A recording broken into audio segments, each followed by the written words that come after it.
नमस्कार, आप देख रहे हैं इंडिया न्यूज समझिए.com में आपका स्वागत है। आपके साथ मैं सृष्टि मिश्रा। ईरान युद्ध में कौन 19 पढ़ रहा है और कौन 20, दुनिया देख रही है।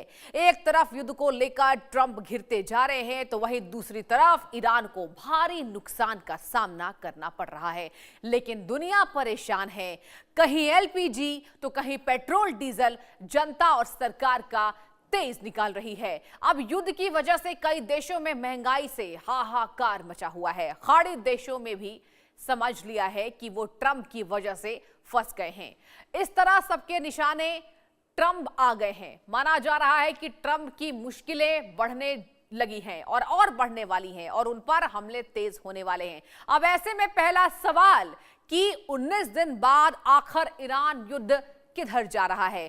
ट्रंप के फैसले कहां तक सही साबित हो रहे हैं या ट्रंप खुद के बुने जाल में फंसते नजर आ रहे हैं। क्योंकि माना यह जा रहा है कि ट्रंप ने बिना हॉर्मुज पर कोई प्लान बनाए ईरान पर अटैक कर दिया। दूसरा सवाल यह है कि क्या गैस के बाद अब पेट्रोल में आग लगने का यहां पर नंबर आने वाला है। क्योंकि दुनिया में जो कुछ भी घटित हो रहा है उससे भारत अछूता नहीं रह सकता। दुनिया के करीब 90 देशों में बताया जा रहा है पेट्रोल और डीजल के दाम आसमान छू रहे हैं और महंगाई एक बार फिर अपना रंग दिखाने लगी है। तीसरा और अहम सवाल कि क्या ईरान युद्ध में अब तक अमेरिका को क्या मिला। ईरान युद्ध में क्या मिला अमेरिका को। क्या ईरान के बड़े नेताओं के मारे जाने की बात की है तो यह अमेरिका की सफलता मान सकते हैं। तो बने रहिए आप समझिए.com के साथ, क्योंकि हम बतलाएंगे 19 दिन के ईरान युद्ध में ट्रंप को क्या मिला। इसके साथ क्या ट्रंप अब कहा जा रहा है आर्थिक सफलता से निराश हैं और उनकी बौखलाहट सामने नजर आ रही है। आत्मविश्वास से लबरेज है ट्रंप और ईरान पर विजय क्या पाकर रहेंगे, ये आपको हम समझिए.com में आज बताएंगे।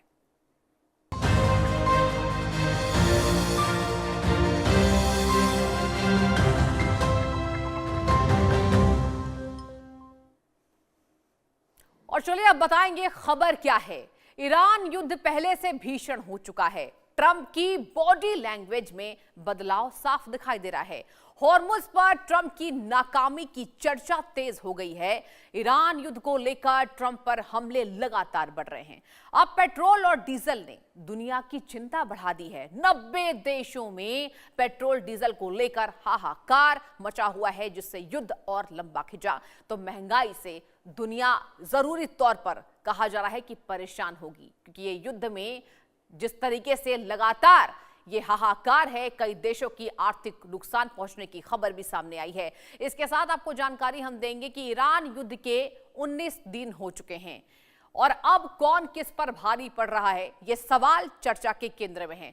सबसे पहले जरा दो तस्वीरों पर चलते हैं। टेलीविजन स्क्रीन की दो खिड़कियों में ट्रंप दिखाई दे रहे हैं, लेकिन दोनों तस्वीरों को गौर से आपको देखना होगा, क्योंकि इन्हीं तस्वीरों से ईरान युद्ध को समझा जा सकता है। पहली तस्वीर इसी 28 फरवरी की है दर्शकों, जिस दिन अमेरिका और इजराइल ने मिलकर ईरान पर हमला किया था। उसके कुछ ही घंटों बाद ट्रंप ने हमले को लेकर बयान जारी किया, जबकि दूसरी तस्वीर कल की है, यानी 18 मार्च की आपको दिखा रहे हैं। दोनों तस्वीरों में आप ट्रंप के बॉडी लैंग्वेज को पढ़ सकते हैं। 28 फरवरी की तस्वीर में ट्रंप स्थिर और आत्मविश्वास से लबरेज देखे जा रहे हैं। तब उन्होंने ईरान को नेस्तनाबूद करने की घोषणा कर दी, ईरान पर हमले को सफल बता दिया। लेकिन ईरान युद्ध के 19वें दिन के बाद ट्रंप का कॉन्फिडेंस डगमगाया सा लग रहा है। उनके पास शब्द कम पड़ रहे हैं और बड़े सोच समझे अंदाज में वो बोले जा रहे हैं। इसका मतलब क्या है? इसका मतलब साफ है, जिस सोच के साथ ट्रंप मैदान में उतरे वो हिल रहा है। ईरान 19 दिन से लगातार अपने दुश्मनों पर हमले जारी रखे हुए है। खासकर खाड़ी देशों पर तो ईरान तांडव कर रहा है। एक्सपर्ट्स का यह मानना है कि खाड़ी देशों ने सोचा भी नहीं होगा कि ईरान इस तरह उन पर कहर ढाएगा। खाड़ी देशों का आत्मविश्वास डोल गया है। उनके पास कोई हथियार नहीं है जो ईरान को रोक सके। अमेरिकी एयर डिफेंस को चकमा देकर ईरानी मिसाइलें दुश्मन देशों को दहला रही हैं। खाड़ी देश खुद को अकेला महसूस कर रहे हैं। यानी यहां पर माजरा साफ है, खाड़ी देश अभी अकेले नजर आ रहे हैं। अब जरा 28 फरवरी और 18 मार्च का वो बयान आपको सुनाएंगे जिसे सुनकर आप खुद अंदाजा लगा सकते हैं कि ट्रंप के बॉडी लैंग्वेज कैसे बदल गए। पहले बयान में ट्रंप ईरान पर हुए ताजा हमले पर बोल रहे हैं, जबकि दूसरे बयान में ट्रंप ईरान के शीर्ष सुरक्षा अधिकारी अली लारिजानी के मारे जाने पर बोल रहे हैं। आपको बयान सुनाते हैं।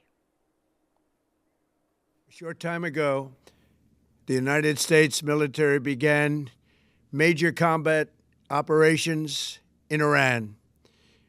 Our objective is to defend the American people by eliminating imminent threats from the Iranian regime, a vicious group of very hard, terrible people.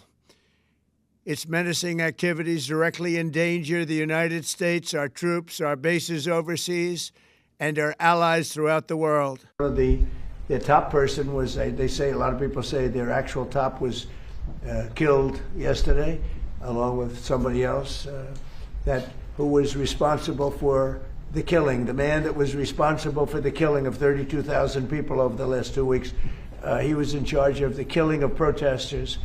It's an evil group. I mean, they've killed much more than 32,000 people. And the man who was responsible for that was also killed yesterday. तो ये आपने Trump को सुन लिया। ये हम क्यों कह रहे हैं कि अब ट्रंप पर हमले तेज हो रहे हैं? दरअसल ईरान युद्ध को लेकर अमेरिका से एक और बड़ी खबर ये है कि जो कि डोनाल्ड ट्रंप के लिए अच्छी खबर नहीं है। तो वो ये है कि अब डोनाल्ड ट्रंप की अपनी ही सरकार में ईरान युद्ध को लेकर मतभेद शुरू हो गए हैं। अमेरिका के नेशनल काउंटर टेररिज्म सेंटर के डायरेक्टर जो कैंट ने अपने पद से इस्तीफा दे दिया है, रिजाइन कर दिया है। और जो उन्होंने चिट्ठी लिखी है उसमें उन्होंने लिखा है कि काफी विचार करने के बाद वो अपना पद छोड़ रहे हैं। जो कैंट के मुताबिक अमेरिका को ईरान से तुरंत कोई खतरा नहीं था, इसके बावजूद अमेरिका ने ईरान पर हमला किया। उन्होंने ये भी लिख दिया कि ईरान युद्ध अमेरिका ने इजराइल के दबाव में शुरू किया है। और जो कैंट के इस्तीफे ने अमेरिका में ही राष्ट्रपति ट्रंप की इस ईरान की युद्ध नीति पर बड़े सवाल खड़े कर दिए हैं।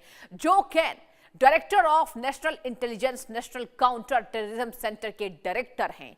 ये बहुत बड़ा पद अमेरिका में माना जाता है और उन्होंने सीधे राष्ट्रपति ट्रंप को अपना इस्तीफा दे दिया है। वो कहते हैं कि मैंने यह फैसला बहुत विचार विमर्श करने के बाद लिया। मैं अपनी अंतरात्मा के अनुसार ईरान में चल रहे युद्ध का समर्थन नहीं कर सकता। ईरान ने हमारे राष्ट्र के लिए कोई तत्कालिक खतरा पैदा नहीं किया था और यह स्पष्ट है कि हमने यह युद्ध इजराइल और उसकी शक्तिशाली अमेरिकी लॉबी के दबाव की वजह से शुरू किया। यह साफ साफ उन्होंने कहा है। तो आप समझ लीजिए दर्शकों कि अब कहा जा सकता है कि राष्ट्रपति डोनाल्ड ट्रंप की टीम का पहला विकेट अब गिर चुका है। और यही वजह है कि हम आपको कह रहे हैं कि ये ट्रंप के कहीं ना कहीं मतभेद जो चल रहे हैं अमेरिका में उसकी शुरुआत हो गई है। अब कुछ और जानकारी मैं आपको दूंगी। अब आपको दिखाने की बारी आ गई है कि इस समय अमेरिका सहित पूरी दुनिया में एक सवाल पर बड़ी चर्चा हो रही है और वो ये है कि क्या ईरान युद्ध के सिर्फ 19वें दिन में ही अमेरिका के बड़े बड़े घातक हथियार अब खत्म हो रहे हैं। अमेरिका के मीडिया के मुताबिक आपको बताएं कि अमेरिका ने अपनी महंगी महंगी मिसाइल्स और एयर डिफेंस सिस्टम को बहुत ज्यादा इस्तेमाल कर लिया है। एक अनुमान के मुताबिक ईरान युद्ध के पहले 100 घंटे में ही अमेरिका ने